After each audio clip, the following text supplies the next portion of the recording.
सिलक्यारा में सुरंग से मजदूरों को बाहर निकालने का जो ऑपरेशन चल रहा है, अब थोड़ा इंतजार और ये ऑपरेशन खत्म होने वाला है।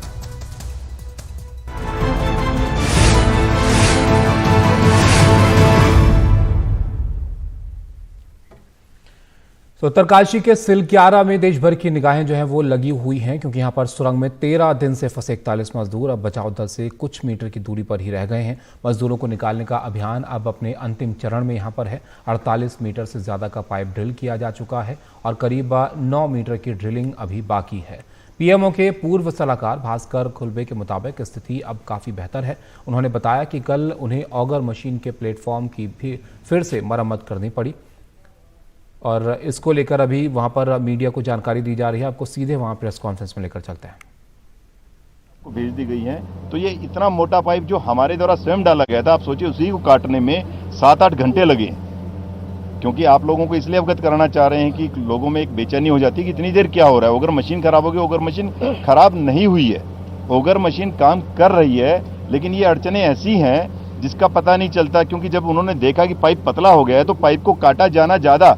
एक्सपर्ट की टीम है, सब डिस्कस करते हैं, यहाँ इंजीनियरिंग एक्सपर्ट्स भी हैं, जियोलॉजिकल एक्सपर्ट्स भी हैं, यहाँ सारी के सारे उनके एक्सपर्ट्स के बाद में डिस्कशन के बाद में ये होगा कि इस पाइप को काट करके पुश किया जाएगा तो ज़्यादा बेहतर है।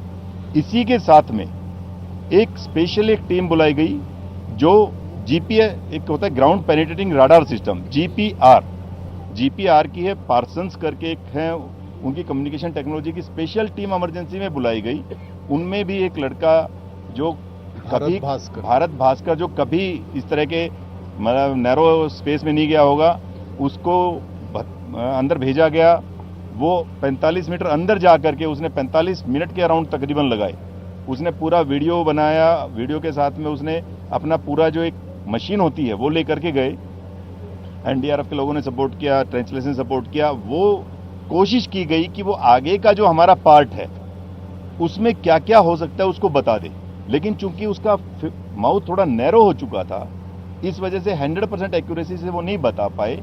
लेकिन उन्होंने जो उम्मीद की है कि अगले 5 मीटर के अंदर कंटिन्यूअस मेटल ऑब्जेक्ट नहीं है, कुछ कुछ हर्डल्स उन्होंने बताए, लेकिन एक जो उम्मीद की जा सकती है कि they could go up to 5.4 meters. उनकी जो मशीन थी वो 5.4 मीटर्स तक की रीडिंग ले पाई, क्योंकि उसका फेस नैरो हो गया था। अब 5.4 मीटर्स में जो हम एक अच्छी उम्मीद कर सकते हैं, जैसे आपने कहा गुड न्यूज, यही हम तो मान के चलते हैं कि जैसा उनका एक संभावित जो उनका एक पॉसिबल उन्होंने एक वो दिया है एनालिसिस, उस पॉसिबल एनालिसिस के अंदर 5.4 मीटर तक कोई कंटिन्यूअस मेटल ऑब्जेक्ट नहीं है। कंटिन्यूअस मेटल में जैसे सर ने बताया कि गर्डल हो सकता है, पाइप्स हो सकते हैं, जैसे अगर तीसरी एक चीज होती है इसके अंदर जो ये पूरे के पूरे आपके गर्ड इसके साथ में लगे रहते हैं, प्लेट्स होते हैं। तो ये इस तरीके की चीजें ना होने की संभावना उन्होंने जाहिर की है। वो 100% श्योर नहीं हो सकते, लेकिन उन्होंने जो संभावना जाहिर की है वो भी एक पॉजिटिव रे ऑफ होप है। उसको आज हम पॉजिटिव ये मान सकते हैं कि अभी जो पाइप डाल करके आगे पुश किया जाएगा, उस समय उससे एहसास हो जाएगा, पता चल जाएगा कि जो जीपीआर ये टेक्नोलॉजी का भी इस्तेमाल करने के लिए, तभी आप लोगों को बताना चाहते हैं कि हर संभव प्रयास किए जा रहे हैं। जो भी टेक्नोलॉजी कोई कहीं से सजेशन आता है, कहीं पॉसिबल अवेलेबल है, वो कहीं पर भी है देश के अंदर, उन सभी टेक्नोलॉजीज का इस रेस्क्यू ऑपरेशन में इस्तेमाल किया जा रहा है। 2 मिनट आप पेशेंस रख लीजिए। मैं I will just after completion मैं आप लोगों को बताऊंगा।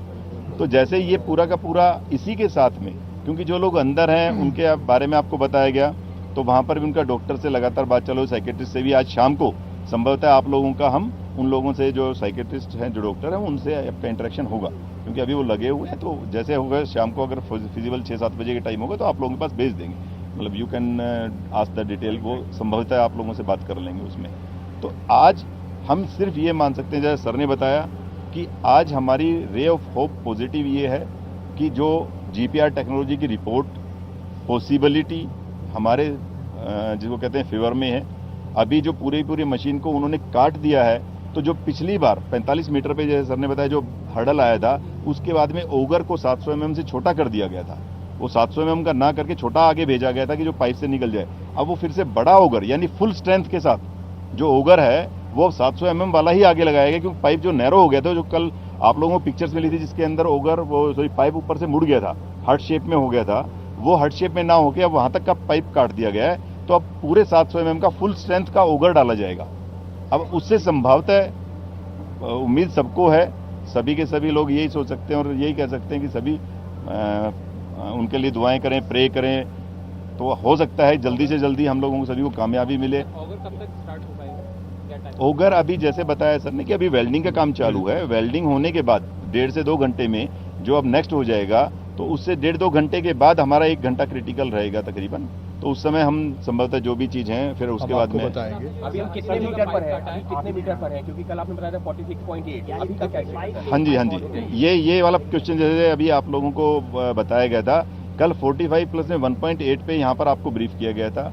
उसके बाद दिल्ली से जो प्रेस ब्रीफिंग हुई थी उसके अंदर 1.2 मीटर उसके बाद जो पुश हुआ था, तो 45 प्लस 1.8 था, उसके बाद 1.2 मीटर और पुश हुआ था, तो 48 आपका हो गया था। उसमें से कुछ पाइप हमारे को काटना पड़ा है, लेकिन संभवतः जहां तक पाइप जा चुका है वहां तक तो फटाफट चला जाएगा। और उसके आगे भी जो हमारी टीम है, जैसे सर ने बताया कि वो जाकर के मैनुअली चेक करते हैं, वहां पर पाइप भी काट के लाए हैं। वो जो टीम है उसने ना केवल पाइप हमारे वाला पाइप काटा है जो अंदर जा रहा है, जो दूसरे वर्टिकल पाइप्स आ जा रहे हैं जो आपके छत में लगे होते हैं, वो भी 2 पाइप काट करके वो टीम लाई है। इसीलिए कल से तकरीबन 15-16 घंटे जो काम चला है, पूरी रात भर चला है, और जो सुबह भी अब तक दोपहर लगी है, वो पाइप काट के वो उन्होंने जो देखा उस पाइप को ऑलरेडी काट लाए। तो अगले मतलब जो अभी इमीडिएट पुश तो जल्दी हो जाएगा, लेकिन उसके आगे की संभावना हम जीपीआर की जो रिपोर्ट है उसकी और बाकी सबकी जिसको कहते हैं कि पॉजिटिव होप के साथ में ये हम मान सकते हैं कि आगे सक्सेस मिलने की संभावना है। एक मिनट, जीपीआर की जो रिपोर्ट है सर, उसमें कोई ऑब्जेक्ट नहीं है, तो कंटिन्यूस मैडम हाँ जी बोलते मैडम आप क्या पूछ रही थी? Two more pipes are to be inserted because these pipes are of 6 meter length. So we'll need with the first 6 meter length we'll probably reach around 51-52, and with the next 6 meter length we hope to break through. This is our own estimation and understanding. These assessments are obviously based on certain realities, but they are all assumptions. So it's not to be taken exactly, but we hope to be there somewhere. Sir GPR वाली बात पूरी कर लेते हैं। GPR में जो आपने पाया कि 5 मीटर कोई ऐसा ऑब्जेक्ट नहीं मिलने वाला है, वो थोड़ा आसान रहेगा। क्या इसके बाद की जो लेंथ है, जो बचेगी लेंथ करीब 6 मीटर की लेंथ अगर बचती है, तो क्या उस तकनीक का फिर से इस्तेमाल किया जाएगा जीपीआर का, या फिर उसके आगे फिर आप उसी आधार पे चलेंगे?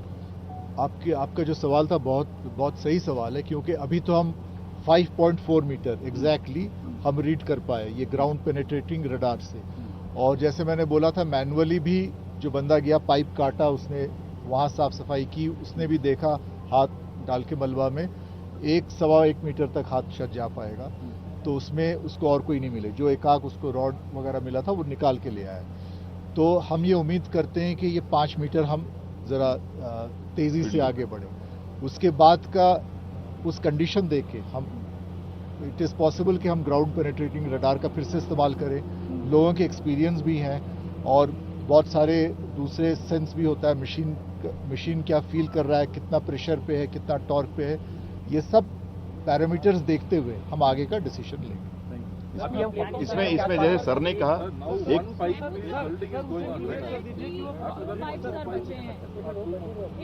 there are no hurdles, sir, तो सेकंड पाइप के जरिए जो आप कह रहे हैं will make the breakthrough.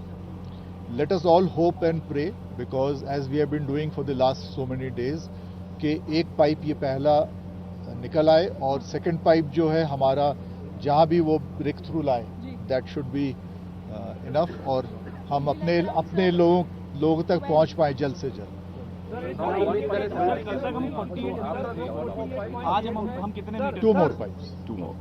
Sir डाली गई थी उससे लेंथ क्या है, जो लंबाई कितनी है, 60 है या 60 से कम है? देखिए, जैसा सर ने कहा, मैं एक चीज सर के वाले में ऐड करना चाह रहा था, जो आप लोगों को बताया गया कि जीपीआर का प्रयोग दोबारा करने की शायद आवश्यकता ना पड़े। वो तब की बात है जब अगर हर्डल आता है और फिर सारा मशीन खोला जाता है, then it will be tried. Otherwise also आप समझ सकते हैं कि जो आखिरी का मलबा होता है वो जैसे धीरे धीरे आया है, तो उम्मीद है कि आखिरी का मलबा उसके ऊपर फोर्स कम होगा, भाई जैसे आखिरी का मलबा है उसके ऊपर जितना कम मटेरियल है, तो आखिरी में ये भी उम्मीद है कि मशीन इतनी पावरफुल है, अभी मशीन 100 से 125 टन के फोर्स पे काम करती है। जब बीच में जो प्लेटफॉर्म हिला उस समय वो तकरीबन 150 से 200 के ऊपर गई थी, तब हुआ था। और जब 45 मीटर पे हर्डल आई थी, जब वो गर्डल लैटिस गर्डल पूरी आई थी, उस समय 300 टन तक की पावर उन्होंने अप्लाई की थी। फिर भी मशीन में 600 टन तक की पावर की ये मशीन है। आप समझ सकते हैं कि मशीन बहुत पावरफुल है, प्लेटफॉर्म भी स्ट्रेंथन कर दिया गया है। तो अगर जरूरत पड़ेगी तो अभी 100-125 से चल रहा है, तो पुश अगर होगा तो आगे आखिरी वाले में तो उम्मीद ये की जा सकती है कि जल्दी पुश भी हो सकता है। लेकिन ये सब प्रोबेबिलिटीज हैं, प्रिजम्पशंस हैं। जैसा सर ने कहा, let's hope and pray that we should do please. बाधाएं और अड़चनें कभी भी आ सकती हैं, ये लेकिन उम्मीद रखें। वही है जो कल था, उसमें बताया पाइप काटना पड़ा है कुछ। 46.8 मान सकते हैं, 46.8 हुआ है। हाँ जी, 1.2 दो नहीं 1.2 वो आपको शेयर कर दी जा रही है। हम तैयार हैं और भी हमारे पास पाइप है, बट उम्मीद रखिए कि और पाइप की जरूरत ना पड़े, 2 पाइप में हम ब्रेक थ्रू कर पाए।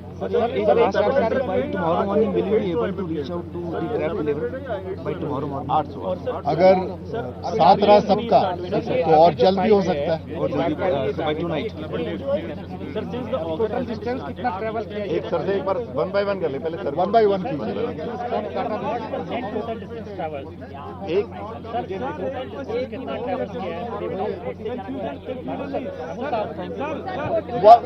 अगर आप 1 बाय 1